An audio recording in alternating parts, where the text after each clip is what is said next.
On the train is a guy reading. I don't know what he's reading. Oh, it's the free corporate magazine they leave at every seat. He was bored before he started to read. He's bored reading. In 2 minutes, he'll put the magazine down and still be bored.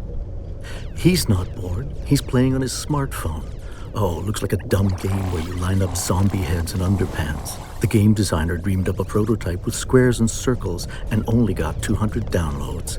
Someone copied the concept, switched in the underpants, and it went viral. Hearing the person in front of him chewing makes him think he should have bought a snack. But once he gets back to lining up underpants, he forgets his hunger pangs. She is working her way through a sandwich. The bread is a bit too crusty. It's making tiny cuts that hurt the roof of her mouth and her gums. She wishes she had bought a salad instead. She swears she will next time, but no, she'll get a sandwich again next time because she thinks for the money it's more substantial. Ah, she's answering the phone. She says she's on the train. She'll arrive in an hour and a half, as expected, as she wrote in her email, as she said on the phone just before leaving. She also says it's starting to rain. Yes, right. At your end too? Amazing.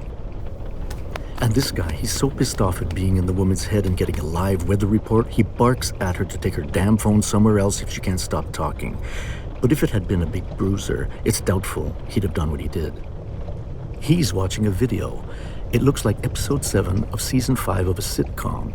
He's watching it with subtitles. He doesn't laugh much sitting there alone, certainly less than when he and his girlfriend watched it together at night.